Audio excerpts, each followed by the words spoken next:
we got home from that trip, and that was pretty much, we kind of knew we can't really go out anymore after this. Yeah. She was, you know, the collarbones were starting to stick out, and she was just very skinny. And I mean, you can imagine throwing up 10 times a day for 6 months, what that'll do to your esophagus. And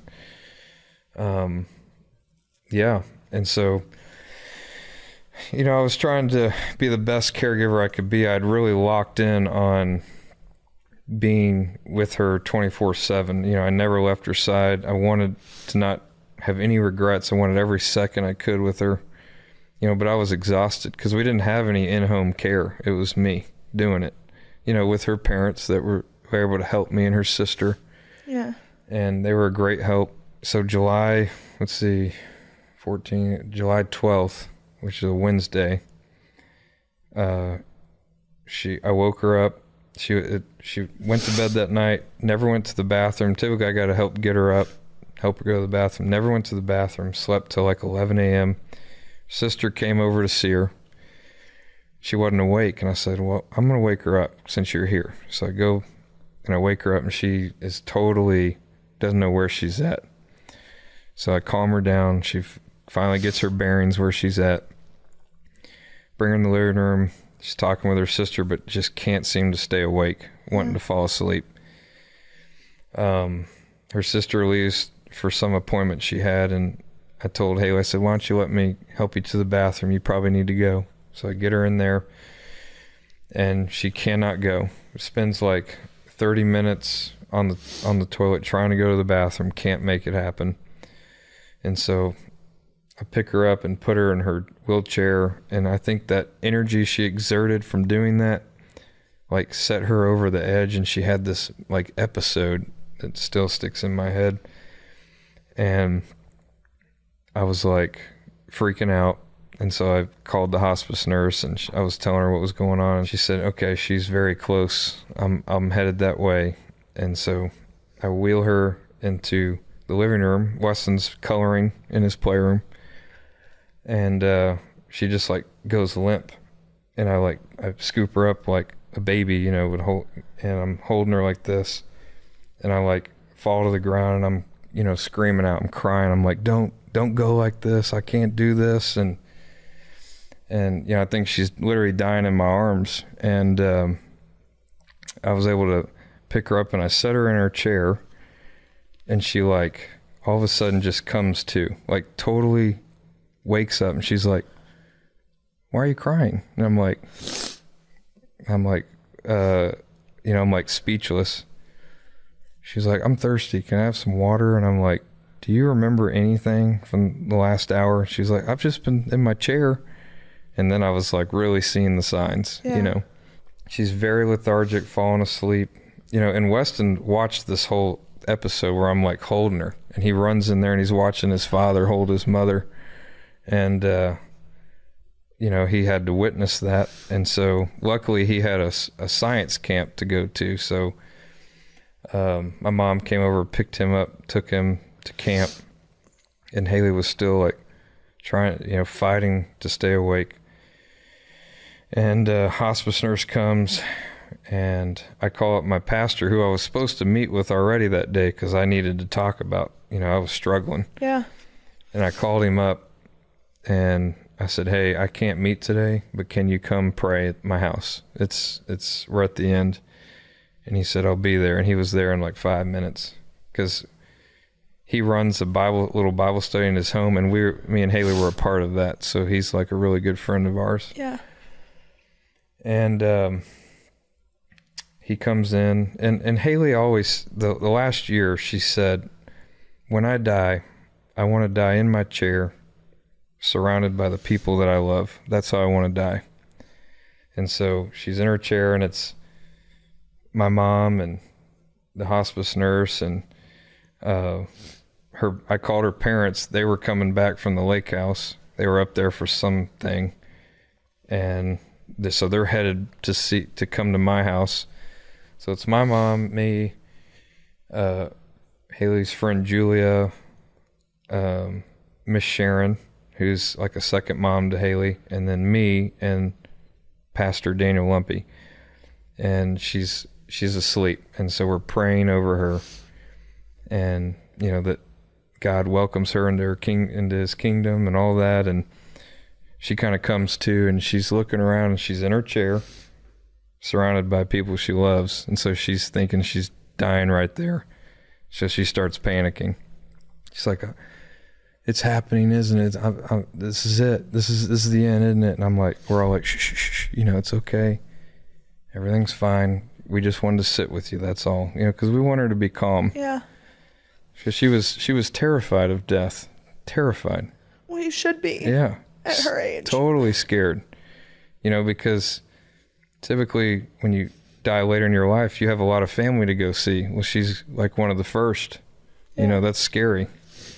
So I realize I need to go get Weston, because he's got to say his goodbyes to his mother before she can't talk anymore. So I go up to the church and I grab him from camp, come home. Everyone steps outside so we can have a private moment. And I sat him next to his mother, and she was sleeping. And I just told her, I said, you know how Daddy has always told you that Mommy was going to go be with Jesus? He's like, yeah. And I said, well, I think it's going to happen really soon. And he's like, now, right now? You know, and I was like, no, she's sleeping, but I think Jesus is going to come very soon. And I said, I want you to know that it's nothing that you did, that you are an amazing son, and there's nothing you did wrong. Like, she's here because of you. She's lived this long because of you. You know, you've saved her. And I want you to know that, you know, like, you mean everything to her. And don't ever blame yourself. And I said, Daddy is, you know, losing his best friend, and I'm going to need help. You know, it's just going to be me and you, and I'm going to be learning, and I'm going to need help, and we're going to lean on each other. And I just want you to know that your mother is very proud of who you are, and always know that. And, you know, he kind of like knew, understood, but didn't, you know? Yeah. And he grabbed her hand, and that caused her to kind of wake up. And he was like, I love you, Mommy. And she said, I love you, Weston. And that was it. She closed her eyes and fell into this deep coma. And over the next 2 days, all of our family, all of our friends came and sat, and you know, they can hear you. They just can't talk. Yeah. And we told her how much we loved her, and we're going to miss her, and how proud we were of how hard she fought for so long. And,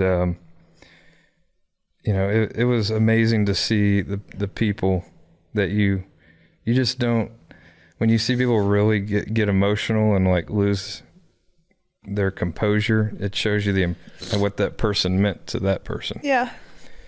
And that's stuff I carry with me. We were having to give her morphine every 4 hours to keep her, you know, because when you're laying in the same position, you're going to get pain that's going to come up. We wanted to keep her comfortable. So we were giving her meds, and her sister was really helpful with that. And the Thursday night, like I told you, she loves Christmas and snow, right? So it's July, and we put on Home Alone, one of her favorite movies, and I laid out 4 dining room chairs next to her chair so I could lay down next to her, and I laid with her, and we watched a movie. And I went to bed that night, and, you know, I woke up periodically to check on her, and then I get woken up at 6 o'clock, or, you know, around 6 a.m. of her sister saying, Taylor, her breathing's changed. I need you to come in here. So I run in there, and I sit next to her, and I hold her hand, and we're sitting there, and it's me, her sister, and her cousin, Haley's cousin, who lives in Australia, and he flew in. And she just takes these 3 big breaths, and then finally just lets out this long sigh, and I watched her die right in front of me. And when I tell you that when you lose someone you're that in love with and that close, it's like as their spirit goes, it's like they reached into your body and took something with them. And, you know, I've read Imagine Heaven, and it talks about these near-death experiences and how your spirit leaves your body and lingers in the top of the room for a while before it continues on. And so I remember she passed, and I remember looking up and I blew her a kiss because I knew she could see me. And I was just sobbing uncontrollably. I didn't know your heart could physically hurt, but it can. Like, it was physically hurting me inside. And I remember her cousin goes, you know, he's like on the ball, like great support. And he's like, okay, time of death, 6:08. And I was like, did you just say 6:08? He said, yeah. And I said, I have Isaiah 6:8 tattooed on my side. He was like, what? And I was like, yeah, it's Isaiah 6:8. There, I hear the voice of the Lord saying, who shall I send? Here am I, send me. And oh my gosh. It just like gave me peace, you know? Yeah. And I went and her mom was asleep in the guest room, and I went and woke her up. You know, this all happened so fast, Yeah. you know? So like, you know, her sister got me and I sat down and she passed away within like a minute. You know, it was that fast. You know, I wished I could have grabbed her mom too. But I went and woke her mom up, and she, you know, gasped awake, and I'm sitting there and I just said, she's gone. And like I hugged her and we just laid there and sobbed together.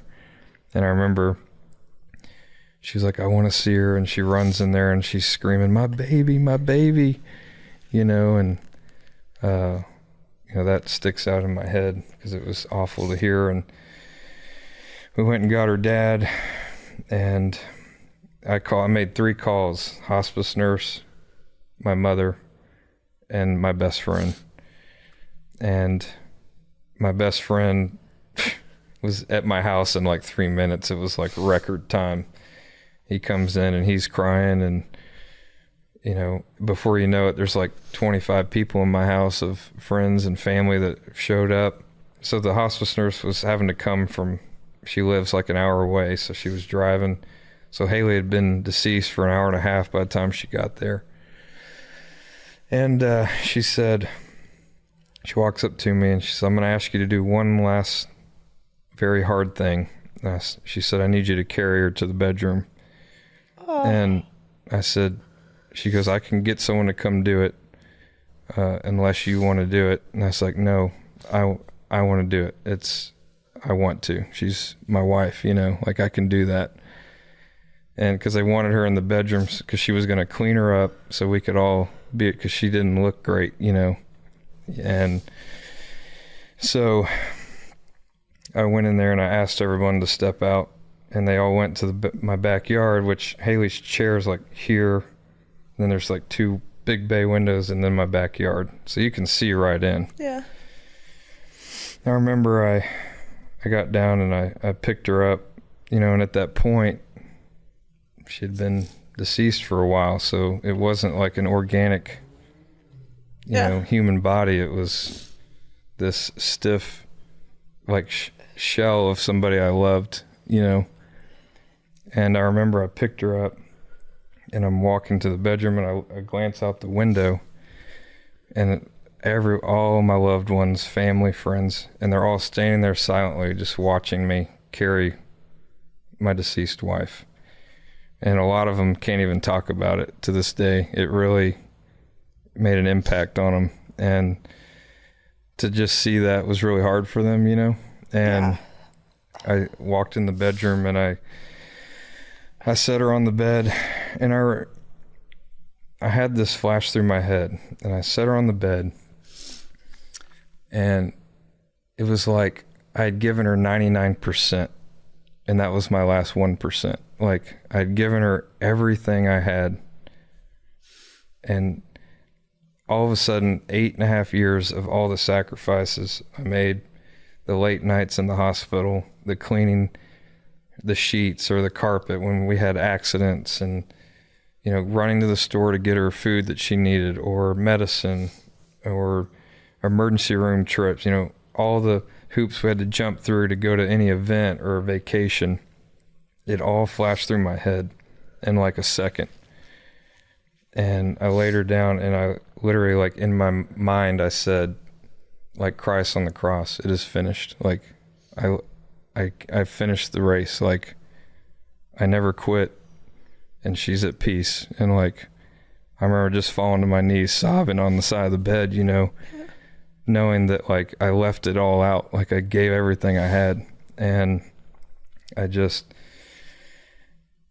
was so honored and blessed that I got to do that, as hard as it was, and how devastated I was that she was gone. It was tough. And, to watch our family and friends come in there and be with her, and, she was loved by so many people. I mean, the impact she made. It was quite an impact, and it just, to see just the way people reacted in our tight circle to her passing was just really powerful to me. And because not only did I lose my wife, my in-laws lost their daughter, my son lost his mom, and our friends lost a great friend. Yeah. Everyone's dealing with their sometimes own the loss. friends get forgotten. Yeah. That they're dealing with a great loss too, early in their life. Oh my gosh. That's the story. You really, I knew it was sad, but gosh, I feel like I need a drink. But throughout this whole thing too, I think one thing too that I've realized is like giving yourself the credit throughout all of it. Like, I've heard this whole story. Like, you gave, at 23 years old, like, you showed up when most people wouldn't. You stayed in it. You fought. I think you have to credit yourself for all that you did too. I appreciate that. I just see it as something I was supposed to do. Like, there was no other option, so I don't really think of it that way. And, a lot of people, I think, sit and feel sorry for themselves, and they're like, why did I have to go through that? Why did I have to lose my best friend? And they feel sorry for themselves. But I look at it like this: God chose me. Like, I'm blessed. He saw something in me. He wanted me to be her caregiver. So I am grateful that he chose me. So that means there's something he saw in me, and I need to recognize that and be thankful that I was chosen to do that. Yeah. Where would you say you're at now in your grief journey? Where I'm at now, I feel like I'm in a really great place because I've grown so much since she's passed. I literally am like a different person. Well, I feel like in the midst of all of the trauma, there is no growing. In a way, like, you're growing, but you're also at a standstill because you're dealing with this one big problem, like this one big issue, and that's your main focus. Yeah. So it's hard to grow when that's your focus. Oh yeah, when it's your focus isn't just growing, your focus is staying alive.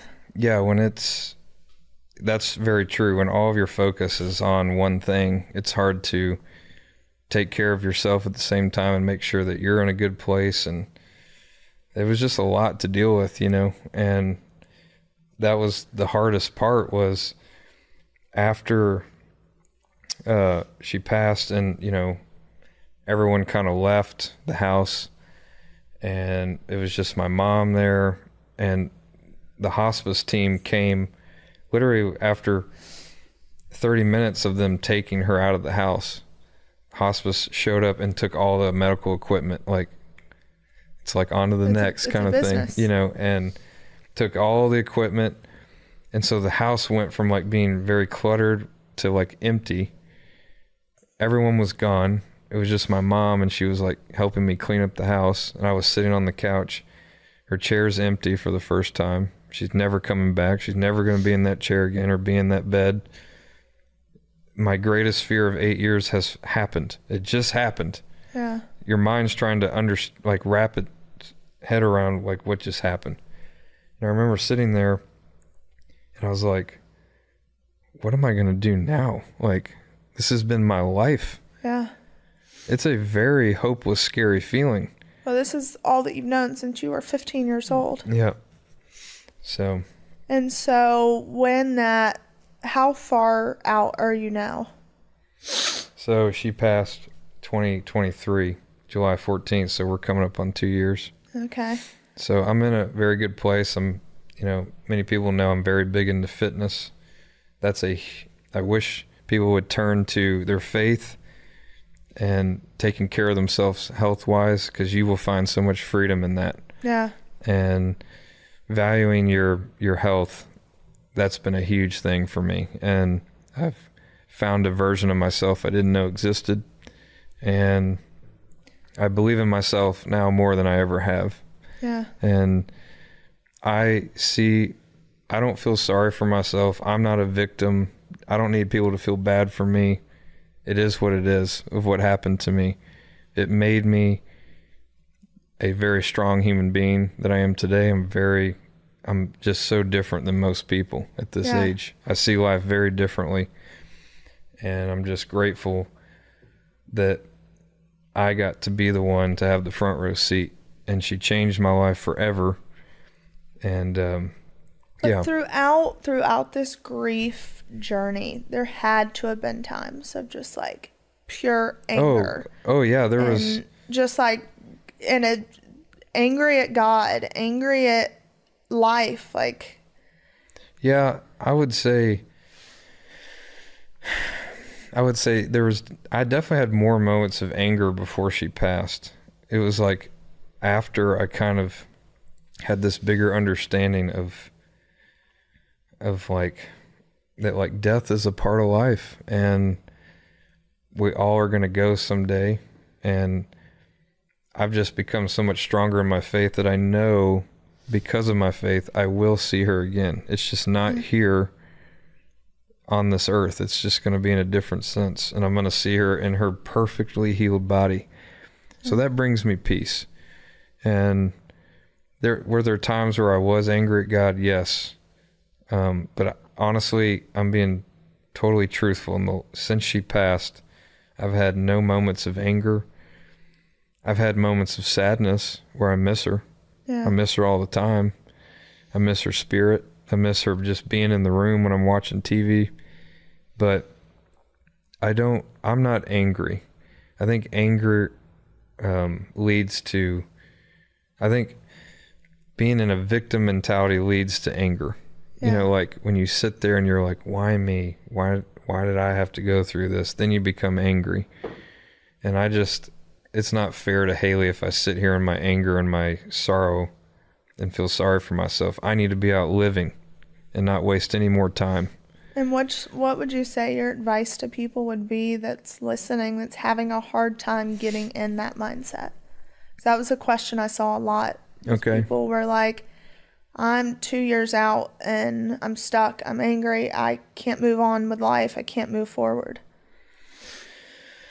I would say if you're stuck in that, you know, the mind is the most powerful tool in your body. It really is. And you have to learn how to change the way you look at it. And it's like I said to you, instead of yelling at God, why did I have to go through this? Yeah. I tell him, thank you for choosing me to do that. Is it right that people die before they should? No. You know, but I think the Lord chooses certain people for a reason.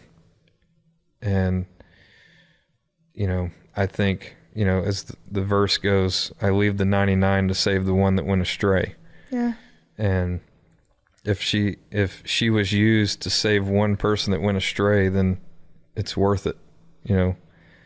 And so I think it all really stems back to your faith. Yeah. And if you didn't have your faith. Yeah, faith is, I would say, changing your mindset of how you look at it, your faith, and then getting yourself in a very healthy routine. Everything feeds off of that.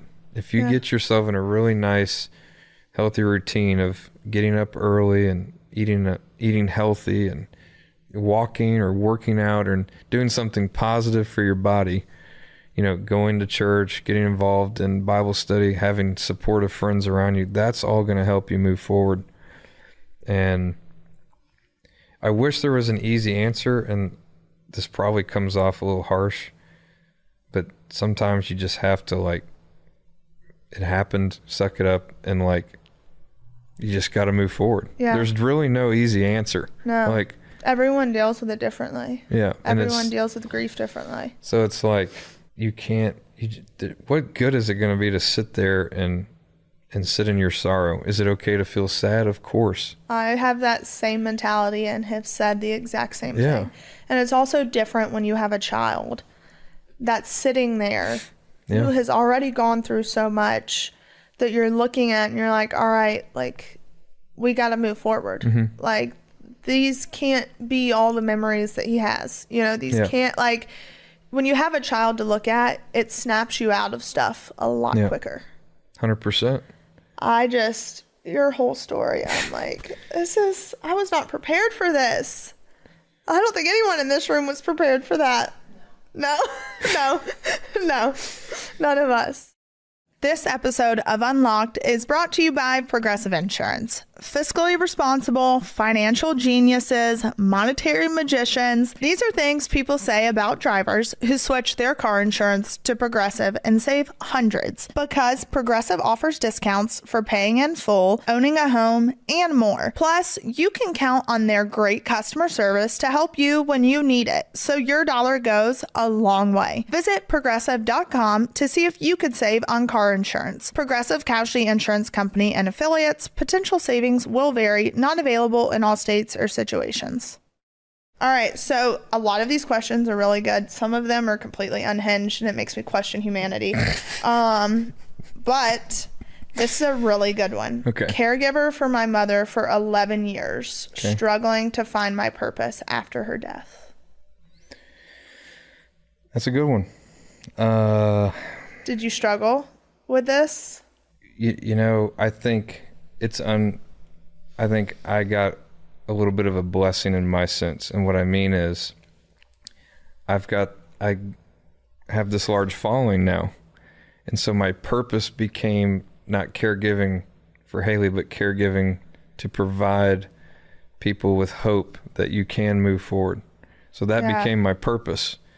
But I see that a lot of people don't have that, And so you have to develop your new purpose, and you have to have the mindset of that. And so that's another reason why I think, being healthy and valuing your fitness is so, you can find so much freedom from that, because it feels like you have purpose when you're doing the right things for your body.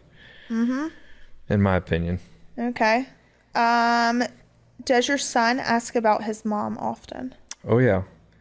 And how do you address that? Well, every night, so he sleeps with me. So every night we say our prayers. And after we say prayers, I always say, do you want to say anything to mommy? So I always incorporate his mother. And some nights he's like, yes. Some nights he doesn't. And sometimes he'll lay there and he'll be like, mommy, I miss you. And I hope I'm making you proud and all that. Oh. And one time he said, because this is how a child's mind works. Yeah. He was like, maybe I'll get cancer and I'll come see you or something. Like he thinks that cancer is like a ticket to and I'll come see you. And so I have to explain things to him when moments like that come up. But I never shy away from talking about his mother. And as he gets older, he's been talking about her a lot more and asking a lot more questions and missing her a lot more, because he's developing.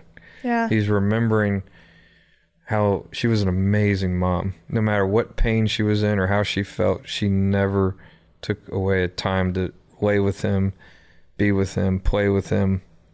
So she was really amazing. This is not a question, but I have to read it to you. Not a question. Thank you for showing your son it's okay to have emotions and to be human. Oh, I cry in front of him all the time. That's a big one. That's a big one. Oh yeah, I mean, I'm not that type of man that's gonna be like, no crying, like. Yeah. I want him to be able to come to me when he's upset and let me, hold him and cry with him. And I mean, he's caught me crying more, and he comes in and comforts me. So it's like, I'll just randomly get a sad moment where I cry for a couple minutes, not like boo-hooing, but like, just. I mean, that's, yeah, you're warranted that. Yeah. You're allowed to have that. Yeah. Okay. How do you deal with this is a question. How do you deal with wearing a wedding ring after Love death? this question. Because everyone seems to be an expert in this and they want to share their opinion. Yeah. So, in my opinion, the wedding ring is a symbol that you're married. Okay? That's all it is. It's a symbol that you are married to somebody. It doesn't show how much love I have for someone. It doesn't show how little love I have. That's not what the ring is for. So like me having it on or off doesn't change the way I love Haley at all. Yeah. Right? And so I think if you want to take it off day one, it's your right to do so. Everyone has a different journey and thought process. There's no rule book to this. Yeah, because I saw people say like it makes me angry or it makes me sad. Yeah. Or what was your personal journey with it? Yeah, well, people think I'm making this up, but I honestly had to take it off because I lost so much weight that it was falling off my finger. Yeah. And it's a ring that's been in my family like 2 generations, so I don't want to lose it. Yeah. But that ring never. The people obsess about it because they think it's me saying I'm moving on or that I'm ready to move on. Yeah. And I could see how that can be seen, but I don't care what people think. I know what kind of person I am and where I'm at. So like, they can have their opinions all they want, but I know the love I have for that woman, Yeah. And Haley was the best. And like, I'll always love Haley. Yeah. Always. Of course. Yeah. And so obviously, like I said, which we kind of talked about this on and off camera because people are crazy and all of their questions. When it comes to dating, yeah, you're 2 years out almost. Has it been something you have thought about or that you... No, I mean, I'll admit it right here. I've been on dates. Like I've gone on multiple dates, seeing what's out there. I never dated. I met Haley when I was 15 and that was it. Apparently it doesn't work like that. No, it does not work like that anymore. Let me tell you. I've learned that. It's terrible. When you meet someone at 15 and you grow up together and you're each other's first because you're so young, that's a very pure love. Yeah. Very genuine, pure love. And, you raise each other. You become one. Your interests become one. Your families come together. When you're trying to date in your 30s, a lot of people got their trauma and their baggage and they're not pure anymore, and it's just part of it. There's nothing that's wrong with it. It's just I'm not used to it, so I'm struggling because I thought you just meet the right one and it happens because that's the only experience I have, but it doesn't work. Let me tell you, boy, it does not happen that way. And so I'm just learning the hard way that you do have to put effort into it. And another thing I'm realizing, because like I said, I was under the impression that you meet someone and you immediately know. Well, you don't. You have to put some effort into. Yeah. And it's scary. And it's like everyone, all my friends and family and everyone back at home are always looking if I'm bringing somebody to church or like it's. So this pressure, and now I'm, have this large online following and everyone wants to know. Yeah. So it's kind of made it worse, but I only have myself to blame for that. I'm not looking for sympathy. Well, no, you are in an impossible situation. You are damned if you do, damned if you don't. Nothing you do is going to be the right answer. Yep. And it's okay to date. Like I've talked about like going through a breakup and how obviously not to compare the two at all, but it's like you've got to figure out a way to deal with your hurt. You've got to figure out a way to move forward in life. Just because you're moving forward doesn't mean you're forgetting the past. Yeah. It doesn't mean you're forgetting someone. It just means that you're trying to find your own footing. And it's everyone's first time living life. I think that's what we all forget. And we forget to give each other grace and realize, like, we're all doing this life together. And it's all our first time. So let people live it how they're going to live it. Like, we're just trying to survive. And so your first date that you went on, was it really hard for you? I wouldn't say it was hard. I would say it was just different. Yeah. Like, because it goes back to, again, you started your grieving process a long time ago. Yeah.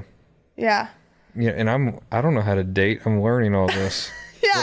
What I have learned is there's a lot of bad men out there from hearing a lot of stories. I don't like to play games. I'm just a genuine person that is still grieving a lot and trying to figure out how to take steps forward.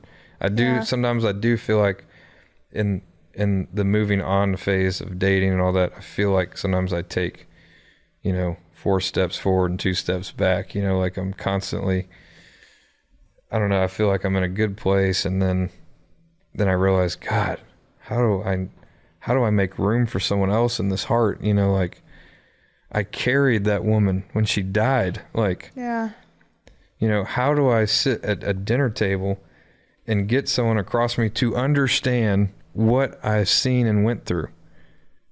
It is because you feel like you're on an island alone because you've seen too much. Yeah. And that's been another tough part of the grief process, is feeling distant from my friend group. Not that they've done anything wrong or I have. I've seen too much. I've gone too far down the road. And so it's hard to relate sometimes emotionally.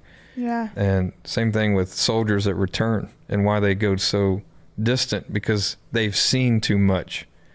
And so, sitting across from somebody and trying to get them to fully understand the heartache and trauma and sadness that I've experienced in my life is very difficult. Oh, I say all the time, like, if you have not had trauma in your life, like, you just don't understand. 100%. Like, it's just a hard connection to make. 100%. It's not their fault. No. Like, I don't hold it against them, but it's hard because it's just very difficult to get people to fully understand, and understand that Haley will be a part of my life forever. I will celebrate her birthday. We will celebrate the day of her passing. Like, my son, that's his mother. Yeah. Like, we're going to talk about her. I'm going to have a few pictures up of her in the house. Like, if you're not okay with that, then see ya. Yeah. Well, there has to, and that though it's going to take someone really strong to be able, because, and it's just to play devil's advocate, that would be a really hard place to be in. Like, I'm trying to figure out how to put it into words, like respecting and loving someone because they brought this person to you at this time, and respecting and loving a story. Yeah. But then I feel like there's definitely people who, like, I have a friend who's kind of gone through this to where it's hard to not feel like second best. Yeah. Yeah, it's tough. And, I think I've made this mistake, but it's just what it is. So typically, if you've broken up with someone, typically you don't talk about your ex on the date, right? Yes. Typically. My whole life is with Haley. Yeah. Every memory I have is, I went to that place with Haley. Oh, we traveled there. And I find myself telling, but it's my life. It's, what do you want me to do? Like, I can't help it. Like, she was part of those memories, and they were good memories. They weren't bad memories. Yeah. So you see, like, rock in a hard place, like. Oh, for sure. It's just your life story is insane. I think the best way to end this, because I love this question, is how to not feel guilty for being happy for a day. I don't know. Maybe I'm different than most people, but you should never feel guilty for being happy after someone's passing. And the reason I say that is you owe it to the person that passed to be happy and to live your life. I promise you, they would be mad at you if you were feeling guilty for being happy. Yeah. And I think too, when I look at it, it's if you've lost someone, you see how short life actually was. Mm-hmm. So do you really want to rob yourself and the other people around you of those life experiences when you saw how quickly life flashes by? Yep. You know, I don't even know what to say. I'm like just in awe of your story and how you've handled it. And so where can people go and find you and see more of your stories and pictures? And what's your Instagram? My Instagram is my name, Taylor Odwazil. Yep. TikTok, Taylor Odwazil. Facebook, which I'm going to say this now. There's a lot of fake Facebook accounts, people. Isn't it crazy? And you're getting tricked by them. All of you are. I'm telling you. And yeah, so Taylor Odwazil and then Taylor Odwazil on YouTube. Okay. Well, I got a question for you. What's your question? Okay. This is a tough one. Oh, God. What is $10 minus $7.80? I hate you for that. I'm not getting tricked again. I'm not. Still thinking? $2. What'd you say? $7.80. Yeah. So 10 minus 780. 10 minus 780, 220. Right? Yeah. Y'all, I was sweating on that one. That video haunts me for life. That haunts me for life. I got nervous. I was like, I ain't messing up. On that note, this was a roller coaster. I had to.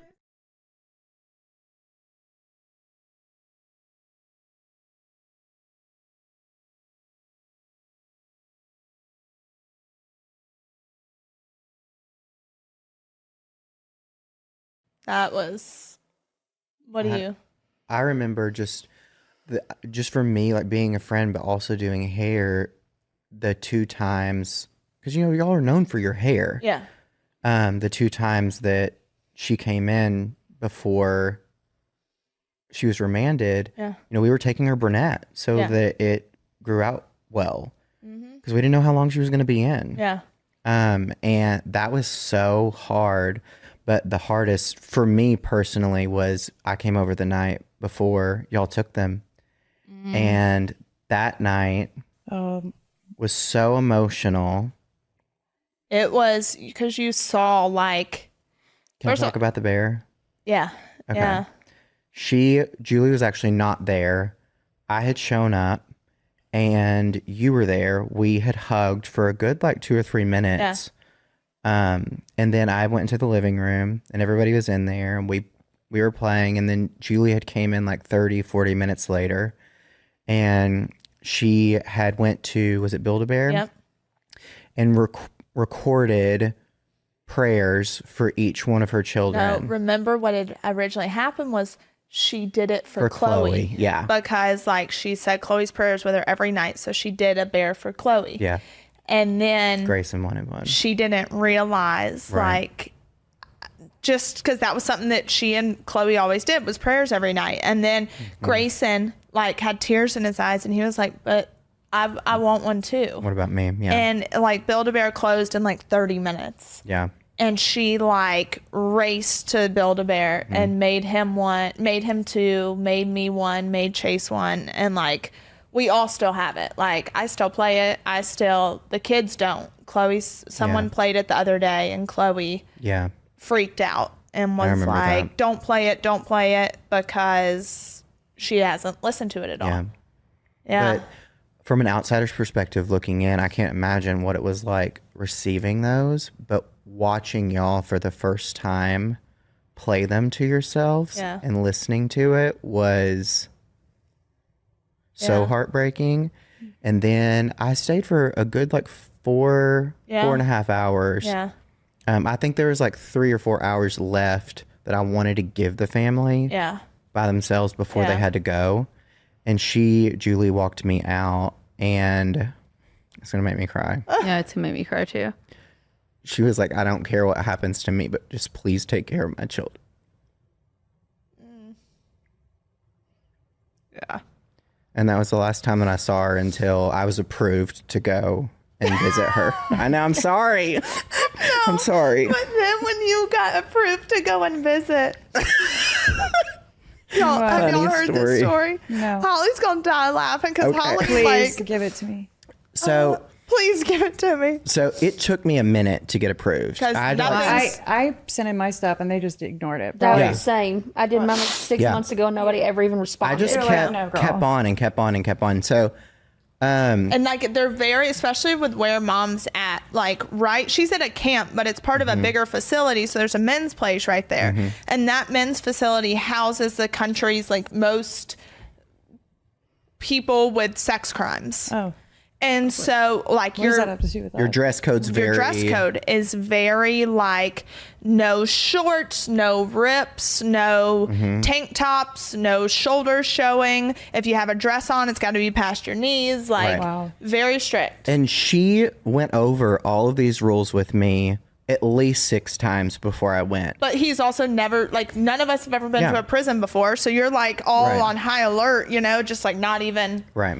And we have to leave so early. You have to leave no 5. later than 5 a.m. So you're like getting up, you're getting dressed. It was hot. So I had shorts on. And It was hot. Like, it facts. was so I get there, I pull up, and she was telling me like where I needed to go, and I could hear people calling my name. Like Tyler. And I thought I was getting like catcalled by the prison ladies. Yeah. And so I was just like walking by, like ignoring them, like, and she was like, Tyler, it's Julie. You can't wear shorts. Oh my And I God. was like, oh my God. And there's also specific times that you've got to be there. Yeah, like if you're not there by 9:15, you have to wait until 11. And if you're not there by 11:15 or 11:30, they don't let you in, right? No, that's changed. Okay. Yeah. So I knew that I was like very time specific, and there's no clothing stores around there. No clothing stores. So I was looking for anything. The only thing that I could find was the Goodwill. I mean, So I pulled up on 2 wheels to the Goodwill, and I'm walking through the Goodwill in Lexington. Yes. And so the options are like a 22-inch waist And at that time, Tyler was a little thick. or 42-inch waist. And I was that's neither one. hilarious. I was neither one of Oh, those. they also sold belts. That's so And they funny. didn't have those. Yeah. Didn't have a belt. So that fit I my had to hair. buy jeans that I still have them. Should've I had to gotten a buy dress. jeans that are like 6 times my size. There's no belt. And so I came back in there and I'm like holding them up to like sign in. I'm sure they've seen like, weirder. what I'm happened? sure they've seen weirder. They probably thought he was smuggling stuff into that He's place. over there like this, like let me hold my pants up, sign in. And like they can't go get their own stuff. Like we'll get food for them. We'll get And when he says food, it's like Out you're of the vending lucky. it's like a snack machine. Yeah, you're It's like- lucky if it's yeah. And so multiple times I'm either going to the bathroom or going to get snacks or a drink, and I have to like walk and I'm like holding them up. I'm trying to like stick change into the machine. His pants are falling down. Oh. That was I'm trying not to show cracks so I don't get kicked out. literally. Oh my God. That was quite the journey. Oh my God. I'm trying to think, like that whole year, the first year that they left, like Yeah. that was a. Yeah. And then you and I remember that day that who was it? Me. But who did I go have lunch with? Me. Oh, it was us. Yeah. I Yeah. was with you for the lunch. Yes. Well, you just, yeah. Well, let me say one good thing. That a was, Julie and then thing. Holly, did Holly pick us? No, Gavin picked I us up. had Chloe. Yeah. No. I had Chloe the night before. That was just like a day in between, like after your parents were gone, which I will say, like before we move on from the Julie thing, there was like some incredible moments of just like her presence as a mom, even when all that stuff was happening. I know she had really bad days. Like I know that she was really struggling with anxiety and depression, just like anyone in that situation would be. But there was a time, I think it was right after the sentencing, when they had gotten their sentence, and she had somehow figured out that based on your recording schedule and based on the sentencing and based on, she had somehow by deductive reasoning figured out that Sean and I couldn't possibly have made it home for Thanksgiving yet. So I'm like, I don't know how you had enough pieces to put that puzzle together, but she texted and was like, hey, I think y'all are still in Nashville right now. I'm not sure, which means you're not with your family for Thanksgiving, which means you need to be at my house, which was crazy that she had the wherewithal to do that with everything going on. We weren't even planning on celebrating Thanksgiving because it was literally 3 days. Their sentencing was like 3 days before. Yeah.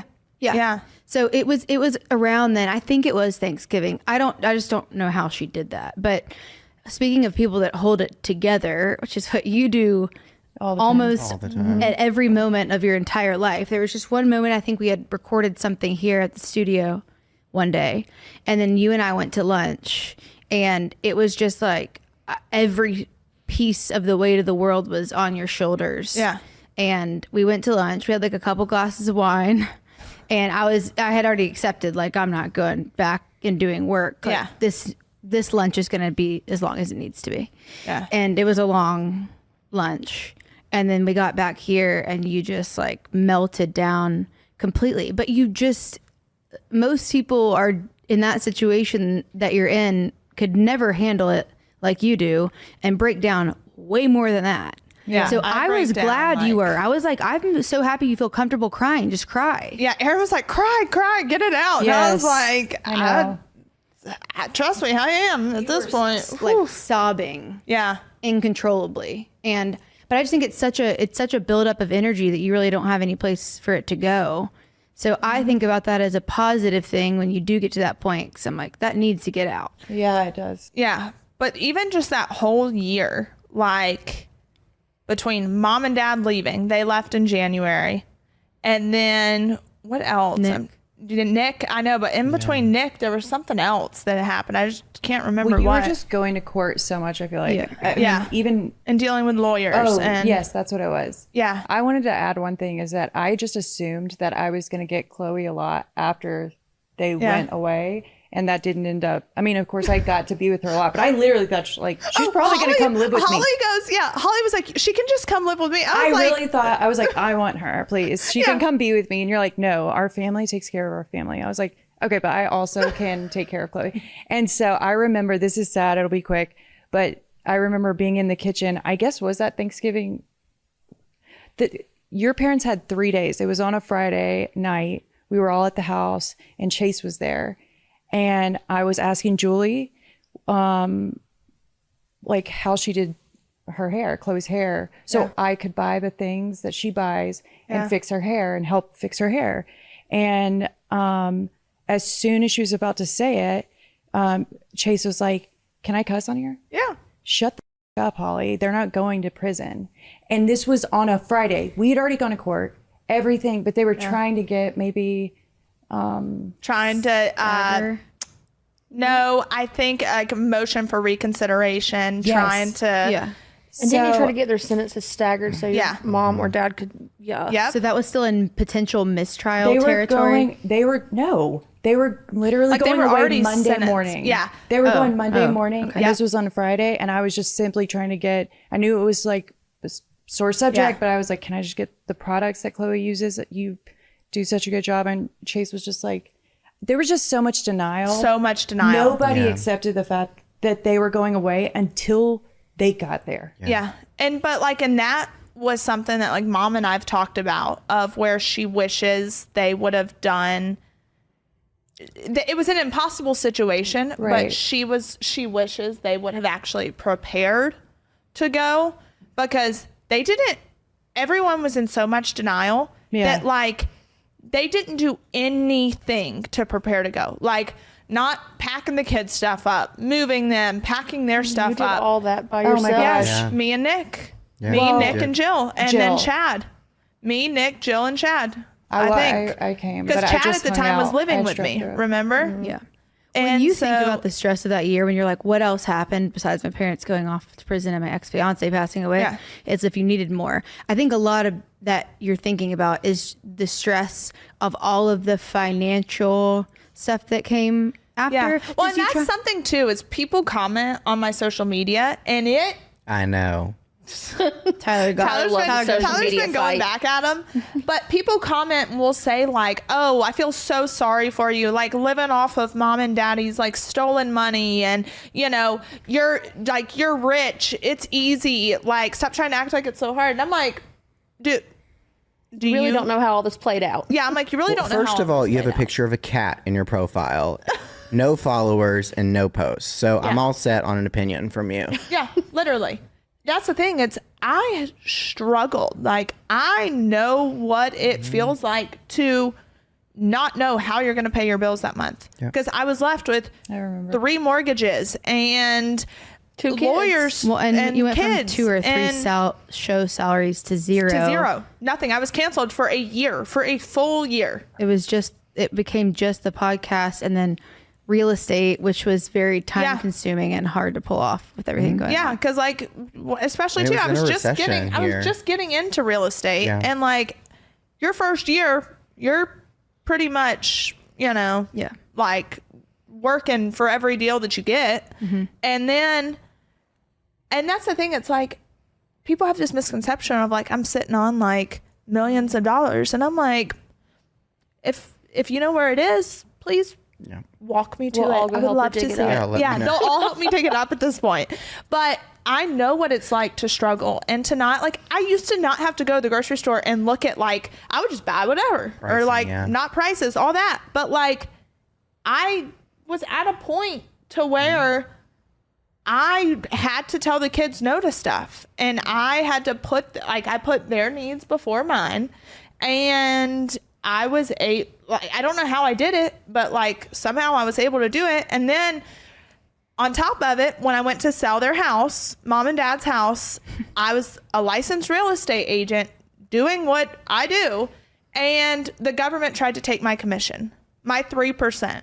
As a single parent working my ass off, trying to do whatever I can, they fought for my 3% commission that has never happened before. Literally, the lawyer I had created forfeiture laws for the government and said, this has never happened before.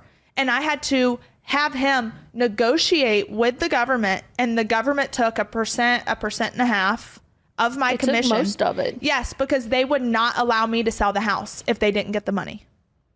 So they would not sign off on the sale of the house.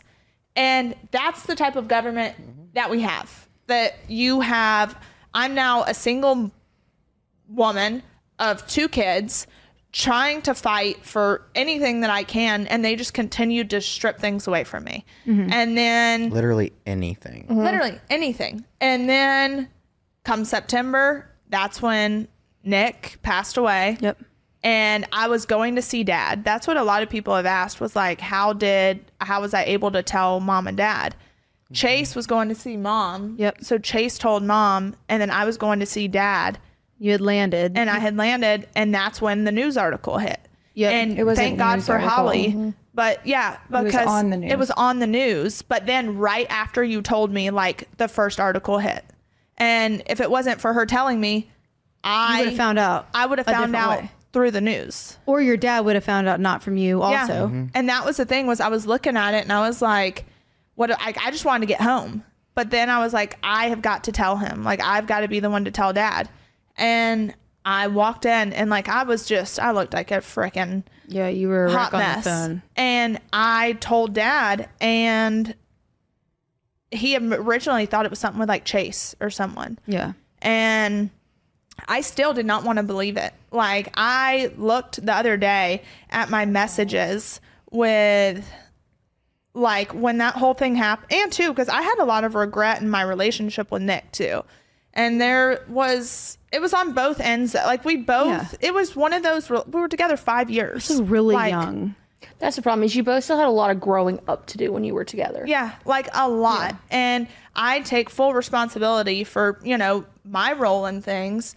But someone the other day commented, and I've seen a few comments like this, and it really has been a tough thing for me to work through, of people saying that like if it wasn't for me, Nick wouldn't be dead. Yeah, well, that doesn't make any sense. And girl, send me the app. Yeah, seriously. Yeah, Tyler. Seriously. I love to troll a troll. Yeah, and this was that's whenever it happened. That was my last messages with Nick.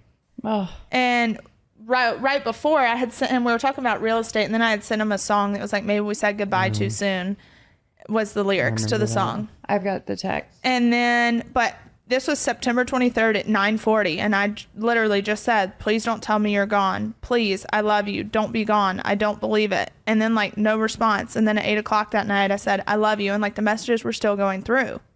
So I was in denial. I was like, no, he's fine.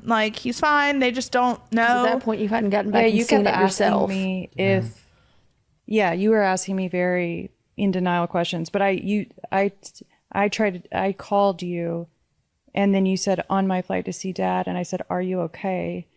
And then I said, your phone's about to start blowing up if it hasn't already, because it was on the news.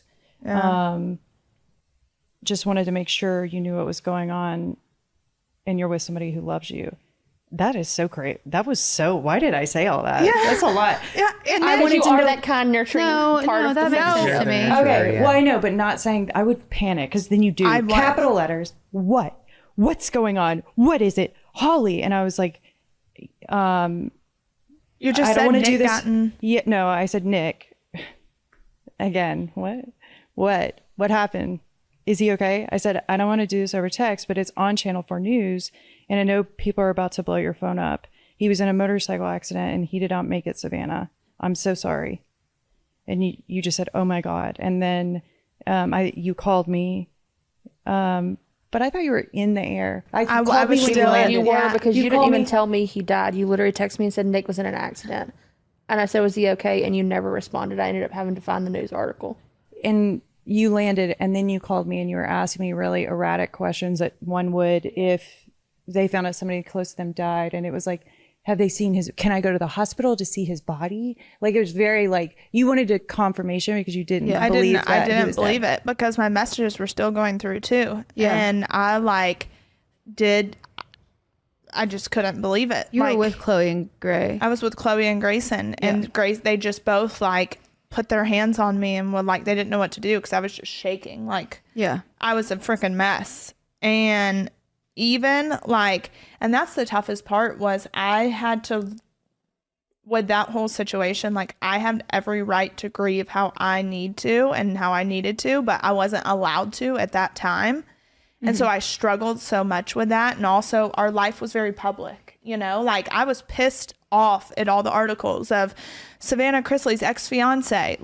No, that's not what because people were blaming you that's what the article said. Yeah. You had wrote it. Yeah. And I'm like, no, he's his own person. Right? Exactly. Stop. Hell no.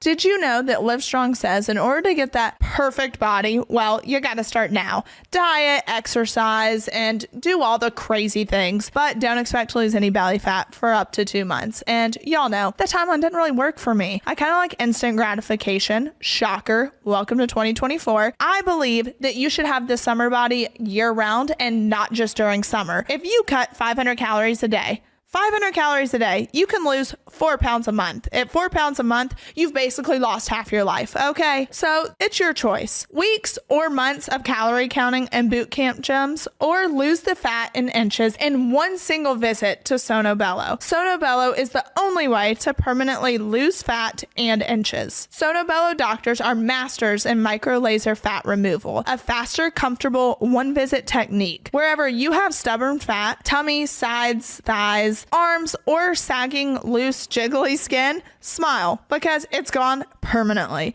Sono Bello gives you your curves back. No more feeling embarrassed, shy, and uncomfortable. No more hiding under baggy clothes instead of shorts and tees. You can give yourself the gift of a full body reset. Learn about one-visit micro laser fat removal. Schedule your free consultation and ask about Sono Bello's spectacular summer savings going on now. Visit sonobello.com/unlocked. That's sonobello.com/unlocked.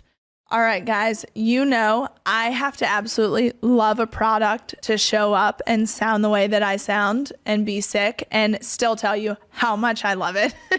So, you know, I've spoken about Nutrafol before. I have used this product for years, and frankly, that's because I don't do a great job at taking care of my hair. I'm always coloring it, putting extensions in. God knows what I decide to do with my hair from one day to the next, and Nutrafol has absolutely saved me. Nutrafol is the #1 dermatologist recommended hair growth supplement brand. They are trusted by over 1 million people. You can see thicker, stronger, faster growing hair with less shedding in just 3 to 6 months with Nutrafol. Obviously, everyone's root causes of hair thinning are different, so a one-size-fits-all approach to hair growth doesn't cut it. Nutrafol has multiple formulas that are tailored to give your hair exactly what it needs to grow throughout different stages, such as postpartum and menopause, as well as different lifestyles, such as plant-based diets. Physician formulated with 100% drug-free ingredients, Nutrafol supplements support healthy hair growth from within by targeting root causes of thinning, including stress, hormones, aging, nutrition, lifestyle, and metabolism as they evolve throughout a woman's life. I suffer from all of them. I do. When it comes to stress and hormones, and I feel like I'm aging at rapid speed, let me tell you. I feel that my hair is just thicker, healthier, and I have way less shedding. So you can get the results you can run your fingers through. For a limited time, Nutrafol is offering our listeners $10 off your first month subscription and free shipping when you go to Nutrafol.com and enter the promo code UNLOCKED. Find out why over 4,500 healthcare professionals and stylists recommend Nutrafol for healthier hair. Nutrafol.com, spelled Nutrafol.com, promo code UNLOCKED. That's Nutrafol.com, promo code UNLOCKED. Apartments.com has more rental listings than anywhere else, so finding the perfect place is easier than ever, and so is finally moving in together. Just the two of you. It's a big step, I know. Lots of new responsibilities, lots of adjustments. Most likely, they'll wake you up at odd hours to go to the bathroom, and you'll most definitely find yourself in trouble coming home late for dinner. They might even unroll all your toilet paper next time. It's just what happens when you two find a new place together. But you're not doing it because you feel like it. No, you're doing it because you love them, because they're family. And that's why Apartments.com has the most pet-friendly rental listings on the internet, so that you and your furry family can find the perfect new place together. Apartments.com, the place to find a pet-friendly place. This episode of Unlocked is brought to you by Progressive Insurance. Most of you listening right now are probably multitasking. Yep, while you're listening to me talk, you're probably also driving, cleaning, exercising, or maybe even grocery shopping. But if you're not in some kind of moving vehicle, there's something else you can be doing right now. Getting an auto quote from Progressive Insurance. It's easy, and you could save money by doing it right from your phone. Drivers who save by switching to Progressive save nearly $750 on average, and auto customers qualify for an average of 7 discounts. Discounts for having multiple vehicles on your policy, being a homeowner, and more. So just like your favorite podcast, Progressive will be with you 24/7, 365 days a year, so you're protected no matter what. Multitask right now. Quote your car insurance at Progressive.com to join the over 28 million drivers who trust Progressive. Progressive Casualty Insurance Company and Affiliates. National average 12-month savings of $744 by new customers surveyed who saved with Progressive between June of 2022 and May of 2023. Potential savings will vary. Discounts not available in all states and situations. When that happened that night, like, I'm still texting him, just waiting, like wanting a response.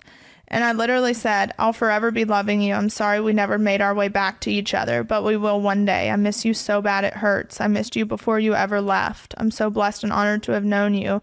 I've heard constant stories of the lives you've touched. I can see that grin right now. When I would start bragging on you. Gosh, this isn't fair. I just wish you'd respond. And even like November 9th, I sent him another message. And I said, I miss you. I'm struggling so bad tonight. Just life as a whole. I wish so badly I could call you because I know you would show up. That's just what you do. I still can't believe you're gone. I miss you so bad it hurts. Please just know I love you more than anything in this world. And I'm so sorry I didn't love you better. Like, I just kept messaging, just like and the year just kept kicking your ass. Yeah. It just kept going on. And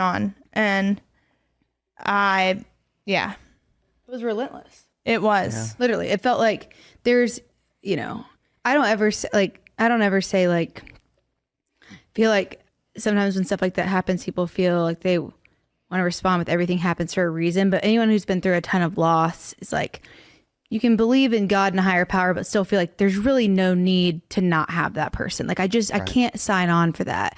And like, I think you're really good at finding good in a lot of situations, but that's not one where that's what you want to hear. And I feel like we probably all do. Things kept happening to you. And I started looking at you and be like, I don't know what to say. Like, that's how bad it was. It was like, it feels disrespectful to be like, it's going to get better. Because it just wasn't going down. Yeah. So I was just like. And there was no breaks. It was back to back to back to back. Yeah. It was just a gut punch continuing somehow. over and over and over again. How do you feel? What did that make you feel like? I know that you joked and you were like, I know someone has a voodoo doll, give it back. Yeah. But what did you really feel like? I did. I was like, whoever's got my voodoo Put doll, all the money in the that shit down. pocket. Yeah, literally. Yeah. I just knew, like, I wanted nothing more than to give up. But I knew that, like, I had Chloe and Grayson. Like, I didn't have the luxury of giving up. I didn't have the luxury of throwing in the towel. Even to this point, I feel like there's a lot that I haven't dealt with because you have to keep going. Yeah. And that's why, like, in September, I'm going out to LA and I'm doing some, like, intensive therapy stuff because I just felt like everyone else around me got to deal with their emotions. Yeah. Everyone else got an excuse for their poor behavior. Well, you had to be the one in charge of everything. Yeah. Well, I had to be the one in charge of everything. And I was told, you need to give them grace. You need to, they're really going through it. And I'm like, they're going through it. Yeah. Like, what about me? And so I still think there's a lot that I haven't dealt with, but it's like, I don't know what I would have done without all of y'all. Like, between even Tyler, when he does, like, during that time, Tyler would be like, hey, let me do your hair. Or let me, would just show up or would show up at the house and make dinner. I mean, the kids love Tyler's freaking tacos. Like, he would, and he puts, like, love into it. Between that and then you picking up Chloe and just being like, hey, let Chloe come spend the night. And then realizing that you didn't even have Nash that weekend. Like, I thought you had Nash, but you were like, no, I just wanted to, like, give you a break. And I was like, and I love Chloe. Yeah. Like, they You're fine. love each other. And then Pamela, just, like, first off, on a friend level, just, like, the long conversations, the crying, showing up whenever that happened with Nick, like, when we met at the crash site that day, like, all of that, and just being, like, a steady, and then with work, just taking that responsibility. And, like, all of you guys stepped in ways that, like, I could have never, I don't know how I would have made it through. It's all about the little things. Yeah. Like, and, like, with, like, Aaron, like, just with it's the work that it takes to make all this stuff a success. And Aaron's like, hey, I want to try to figure out how to make you more money. Like, I want to do this. I want, like, you all stepped in a way that, like, you took your expertise and helped in any way. And it's like, people need that. And that's what, especially too, like, I think it's a good segue into what you and I were talking about, and really what me and Pamela, and then me and you, we've all kind of talked about the political side of things this year. Because people have heard all the ways that like we've shown up for each other, how we became best friends and we laughed and we've like literally saved each other in some of the darkest days. And politically, Tyler and I couldn't be more opposite. Like, I mean, there are days, there are things that Savannah and I also don't agree on, but we can discuss them. Yes, and that's the thing, is especially during an election year, how important, and I feel like it's something people need to hear. Like, you all have heard how much we love each other and how much we've shown up for each other. That means more than any election ever could. Like, that means more than any political figure could ever mean. And at the end of the day, we all have one vote. That's it. We all have one vote. And it's none of them really simple. care about us anyway. Yeah, exactly. Like, we You have just pick your most important thing, and then you're and go probably with it. not Yep. going to get to your 2, 3, and 4 on your list. You just have to pick your top one. Yeah, and we all have one vote, so is it really worth losing a friendship over?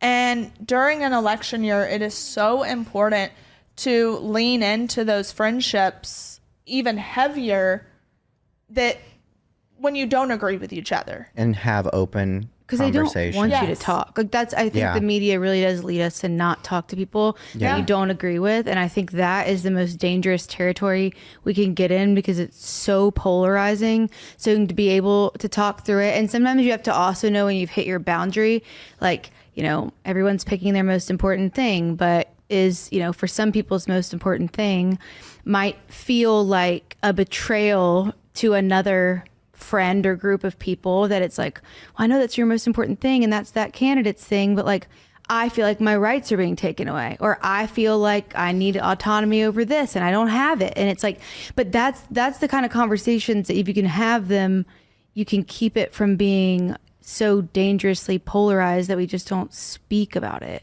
And like, I don't love talking about politics. I would lean more the apolitical way. Like, I don't want to talk about it. Savannah would be like, Aaron, this and that. And I'd be like, Savannah, how do I feel about both candidates? And she'd be like, you don't like either. And that was the truth. But like, I think our group having such differing views, being able to keep it open, I think is maybe and I think it's also understanding too, because like Tyler had sent me something, and it was like a tweet and it was a video, and I saw it and I like immediately wanted to get defensive when I like watched it. And then I like erased what I said and I like sat there and I was like, wait, take a step back, Savannah. And I responded to him and said, I'm so sorry that you're made to feel this way. Like, I love you so much, and I will do whatever I can in my power to help change the narrative and change like the world that we're living in, because his feelings were valid, you know, like I say everyone's feelings and political views are valid based off of their own life experiences. Like, they believe what they believe for some reason. Exactly. So that's why we're there. Like, and that doesn't mean that you can't be best friends with people who believe differently. Right. Like, we all are. Right.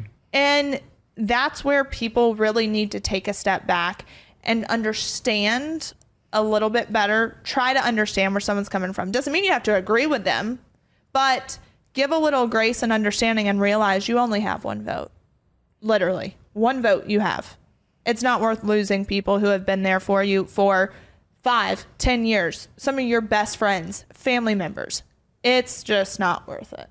I think it's also like having open conversation, An open mind. and, you know, just like piggyback off of that or like add to it. It's just when you grow up a certain way, whether it's in the South or in New York City, or you're around your parents' friends, you're around the people that you go to school with, and generally speaking, you're kind of pigeonholed into one space. And so until you're around other people and listen to their like thoughts, how they grew up, what they went through in life, like everybody has something that is so important to them because it's so visceral. Yeah. And I feel like we've done such a good job in our friend group. And we all have like our like things. It's kind of like me texting you that that tweet, and you immediately wanted to get defensive, but you didn't, because we all have our like ups and downs, but we have done such a good job, especially in a political climate like we are in right now, because it's election season. Yeah. And I feel like I've brought this up with you. I brought this up with you, and I think we've talked about it, but I've wanted to do a round table like this because I want people, like when we grew up, our parents, like when we went over people's houses to play with kids and stuff like that, our parents' friends, I know in my own experience, didn't all have the same views. No. They didn't have the same family backgrounds. They didn't have the same political views. And it was not as vitriolic and just horrible as it is now. It's very like, you're here or you're here. Yeah. And that's not. And most people actually aren't. And that was my point. Is like, I think people need to hear that, because when they see this conversation and hear those stories, that we have sat down and we talk about it. You and I do. Yeah. You know, we talk about gay marriage and abortion and all of these hot button issues that are so prevalent right now. And even if we don't agree on things, I've sat with you, especially with, you know, gay marriage and stuff like that. Mm-hmm. And it's been like, oh, I didn't think about that. Yeah. No, you are very good at listening. And it's because you're not gay. Yeah. So you didn't grow up with that. And I think that people need to hear that and see it, because they're either going to say, I wish that I had that, or they're going to want to text a friend and be like, okay, we need to talk. I miss you. Or my family's that way, or my friends are that way. And it's good to see that there are people out there like that. And then like find the issue that is really underlying it. So it's like, if you're sending that, like, this is what I try to do. And I don't have like, I'm like not super charged on one side. So I think like a lot of my beliefs lead me one way, but I'm not like charged. Like, it's not like an open thing. People know like, how I feel. Right. But when someone sends me something, like whether it's you or just another friend, I try to get to like the root of what they mean. Mm-hmm. So when that happens, for Savannah to sit back, I think she probably came away with, oh, Tyler doesn't feel protected by this. Yeah. Tyler feels vulnerable and unprotected like this. And then to be able to go back and be like, I need to, as a friend, feel like Tyler needs to know that I will protect him. Even though this is my circle of influence versus circle of control are different. I can only control one. Right. But Tyler felt unprotected in growing up this way. And I understand why maybe this particular political climate makes him feel unprotected now. How can I protect Tyler? And like, that's what I try to do with like those individual messages of just like, I need to get to like, my therapist would call it the basement, but like the basement issue underneath someone else's. On why. And be like, how can I address that with you? Because I can't fix this or change this. But like, if I feel like you feel unprotected by a certain something or you do, then I can be like, okay, here's how I as a friend can protect you, because I don't really feel like I can do much more than that. I mean, Savannah's gonna up running for office, so that's different, but mine feels a little bit smaller. So Holly's face. I have to do it on like smaller scale. I mean, my thing is, it's like for someone to sit and say that they agree wholeheartedly with what one party believes, you're lying. 100%. You're lying, and that's an ignorant way of thinking. 100%. Because each party very much has flaws. Yes, each party has flaws. And they're also out for themselves.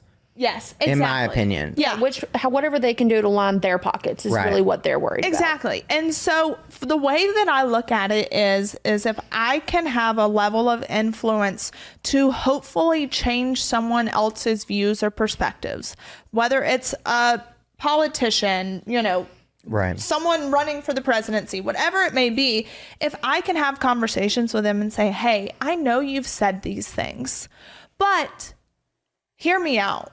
When it comes to execution and it comes to putting people to death, like, I can't sit and say I'm a Christian and then be for that. And so there are things that I don't agree with that I look at it, and I think because I'm so hopeful for the future that I'm like, hey, I can maybe change this. Mm-hmm. Like, I know you believe this way now, but you don't have to believe that way forever. And politicians are people too. So they can say, hey, I wish we had more politicians that would say, you know what, back in such and such time, I said this, but guess what? the world has evolved. My viewpoints have evolved. The way that I see life has evolved. Like, just because you believe something at one point in time doesn't mean you have to believe that way forever. And I wish we had more politicians who took on that stance. Well, I mean, unfortunately, most of our politicians are like 80. Yeah. And so they all grew up in a time when most of the things that are normal now were not when they got into politics. So, you know, they're allowed to be forgiven for things they said in the 50s and 60s. Exactly. When these things were not okay. You know, just as long as you grew and became a better person, that shouldn't be held against you today. Yeah, without a doubt. So I think, you know, that's really in the whole political side of things of where we all stand and where I hope this conversation can maybe lead listeners to conversations with friends and loved ones and have a little bit more understanding. And again, just realize you just have one vote. Okay. So it's not worth losing friendships with people that you love. And in about 8 years, let's all vote for Savannah for president. Yeah, right? Oh, Lord. I would not want that job. That's the most underpaying job anyone could possibly ever have. SC for P. Can you imagine? Yeah, seriously. I would run for Congress for sure. I wouldn't want. I could totally see that. I would not want to be involved. No, presidency is not for me. They're still going to tell you what to do as the president or try. Yeah. Yep. So I want a seat to where I can hopefully make change. And if you did ever run, I know your plane would be pink. My plane would be pink. I am dying. Accurate. That's amazing. All right, let's move on to something like our last fun thing. Okay, we'll do like a fun thing. We've got a few questions. So I wanted, okay, here, everyone take one of these. Oh, God. Everyone? Everyone. Okay. Wait, these are empty. I need some. No, they're supposed to be empty, yeah. Okay. I need some. Wait, these aren't empty. Oh, wait. These are empty. Turn those over. Just use it. Just use the empty side. Sorry, there were mess ups. I need some things to write. Okay. Okay. Are we playing like a bad game? Well, this is going to be charades. This is going to, there's like a few specific ones for each person. So, okay. Where are they? It's mine. Have you ever had a near death? Oh, yeah. Anytime you've ever gotten in the car with Savannah Chrisley. Oh my gosh. Death wish. It's terrifying. Can y'all see my nipples through this shirt? Because I feel like you can. That's hot. I've been over here rubbing on them to keep them warm. Warm. It's so warm in here anyway. I know. You could hang a Christmas ornament on these things. Like, really? All right, Aaron. Okay. Here we go. Okay, so I'm going to try to explain this the right way. It shouldn't be confusing. Okay, so you're going to write down what Pamela would say in this particular situation. Okay. So Pamela, instead of saying yes or giving you a positive affirmation to tell you that you're right about something, what does Pamela say instead? It's 2 words. So if it is true, I remember Michaela it, but would I really don't. like to answer this if question. it's true that your car is about to get towed and you say, Pamela, did you say you're outside and you saw my car about to get Like a towed? kindergartner over here. Pamela would say, what? You absolutely know it. I know, and I forgot. Starts with the T. Or There's 2 words. Tyler, I literally say this to you all the time. Yeah, that's all I needed. Do you know it? Hang on. Okay. wait. Holly. Okay. Holly doesn't know. It's okay. We're going to pretend like she does. Okay, on 3 we'll say it. 1, 2, 3. That's correct. That's accurate, or that's That's correct? accurate. Yeah, that's accurate. Yeah, look, Holly said that's it. So you could be, yeah, You you could also be like, say 100% all the time. you could be like, But yeah, hey, that's correct. Pamela, That's correct. Yeah, that's Did you correct. say that did you say the doctor diagnosed me with like a terminal illness? She'd be like, that's correct. That's correct. Yeah. And she says it, so just like, That's correct. Yeah. That's correct. Holly is about to start a dramatic story. What's the very first word?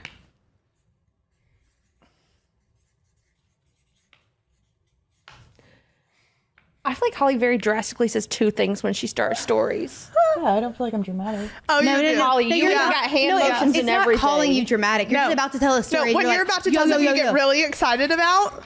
Okay. I feel like it's a whole phrase. Hold on. Tell us when. Yeah. Uh-huh. Ready?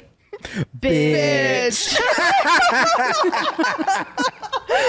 You're so right. Bitch, listen to It this. is. It's like a whole phrase. Yes, that is so true. Yeah, that's really good. We all said the exact same thing. Yeah, that's awesome. amazing. You're right. Okay. That is good. Let's see. I was like, Yeah. She's like, what are you talking about? Now look, just like think through all the things that you're about to say. if You go, I'm, bitch. it's, you know what, where that comes from is that a memory just popped in my head that I've been meaning to tell you. And Yes. I'm like, bitch. Yeah, it's like an epiphany. Yes. Probably a month passed by. And then might I get finally remember it. Yeah, I know. And I can like hear you I'm so saying excited. it. Bitch.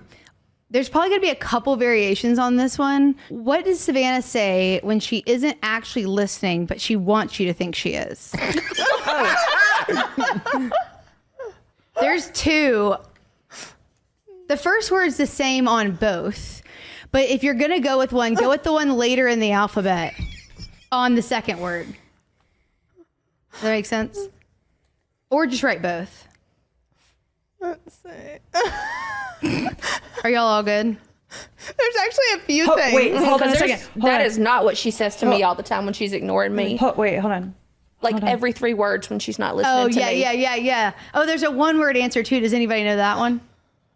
Holly's over here writing away. God, there's a She's bunch got of it. them. Start with One of my things does, but her one-word one, I don't know. Pamela, that might be more you.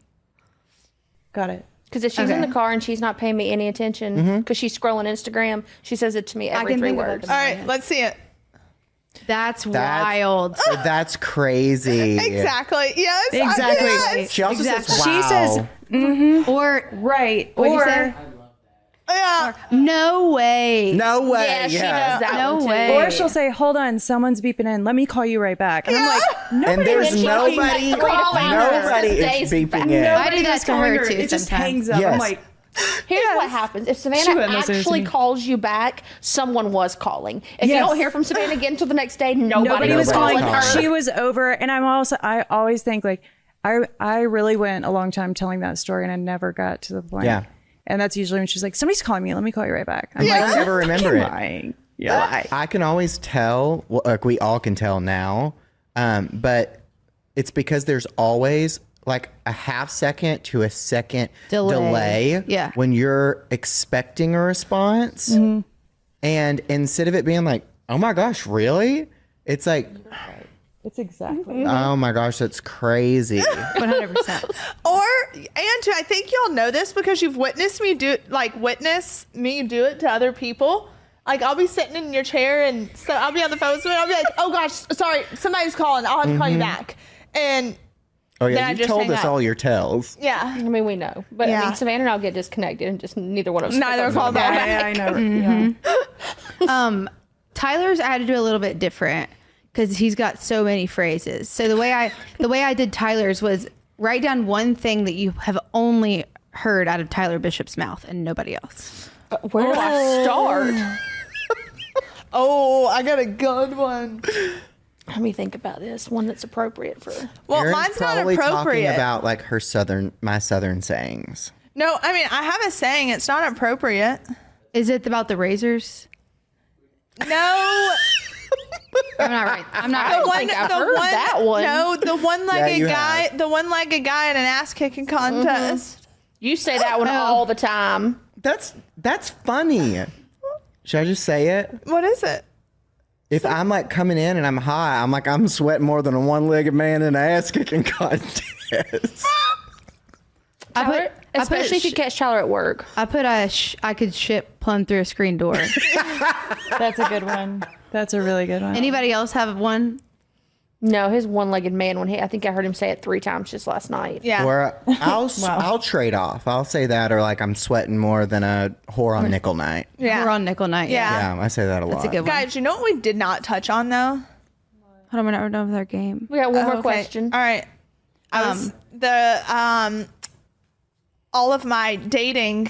Oh my god. That's a whole episode. These people gotta go home. That needs to be like a whole episode, one episode. Now that we've done this, it'll be easier like to do now that because we kind of know the format. So like we could do another. Because I can't wait to tell my you, and Robert story.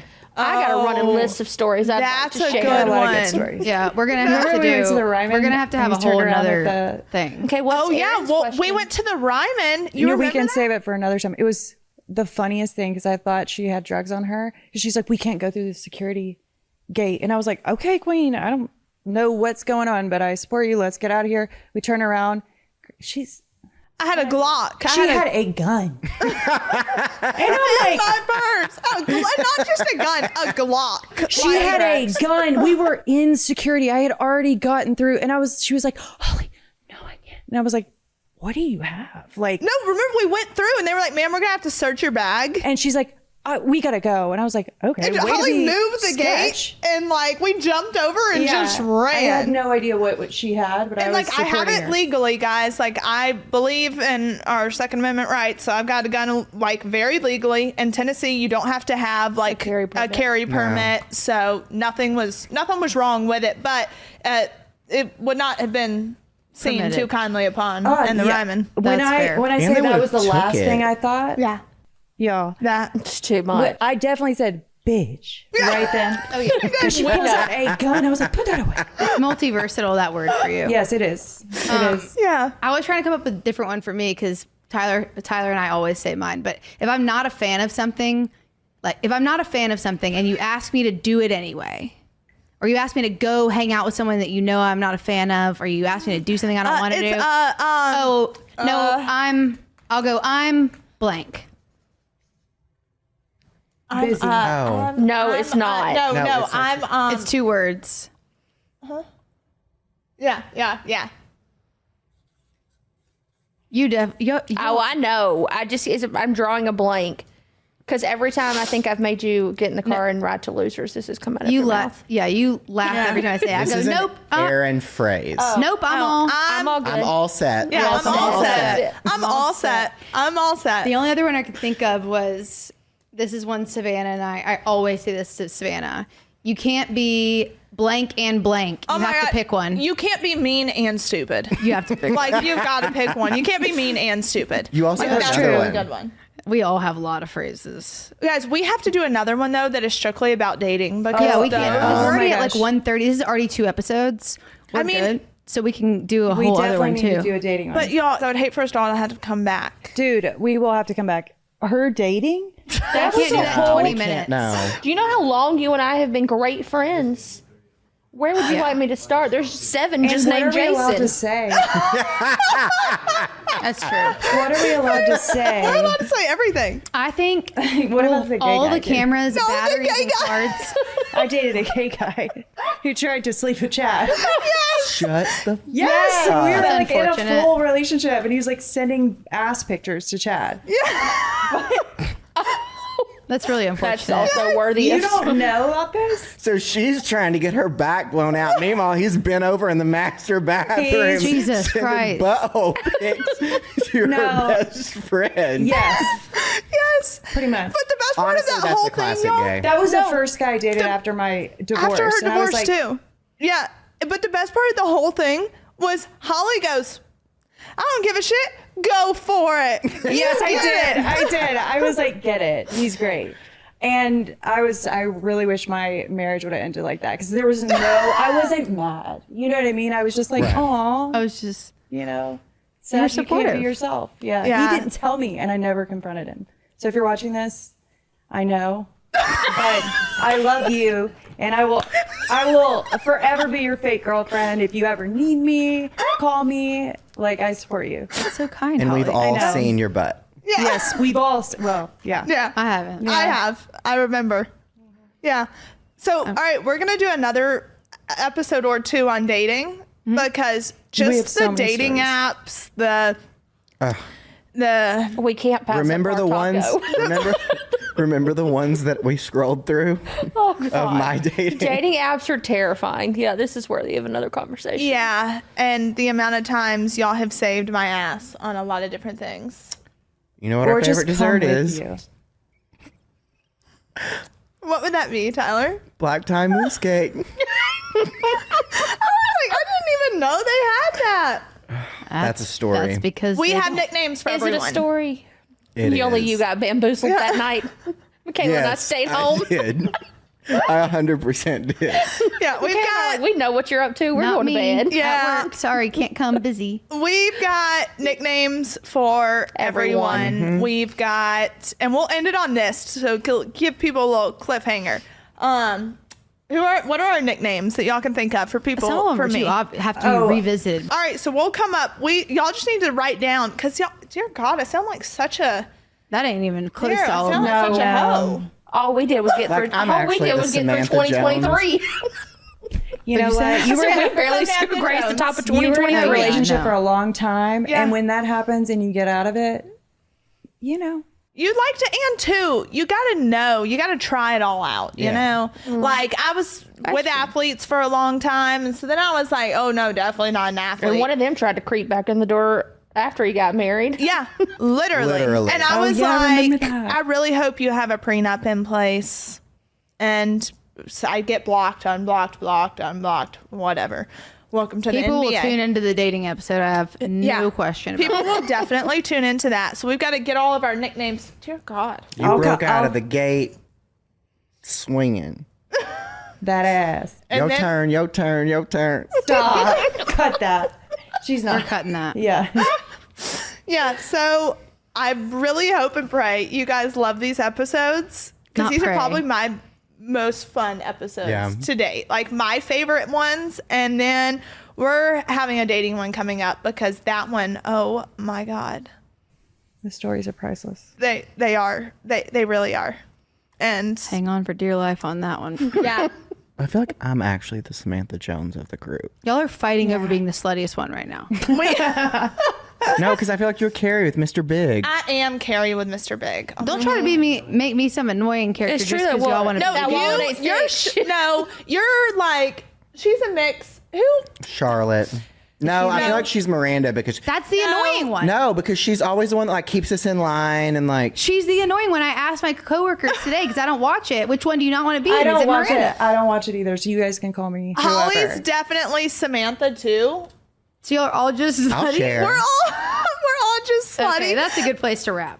I'm not. My days of that are over. Long over. Yeah, I'm like, long over. Holly's not. I'm not slutty. Well, which was the one that dabbled with women? Not me. No.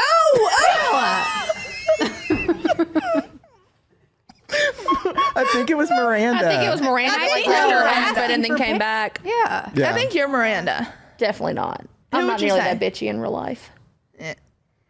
I feel like she was fun. She just like was the peacemaker and was the one that would be like, that's not right. Guess what? we Okay, will let that's- the audience choose. Decide. Yeah, just fade it to black, Sean. After hearing us talk, The dating audience episode. will choose who we are from Sex and the City. Yeah. And the poll starts now. Okay. There you go.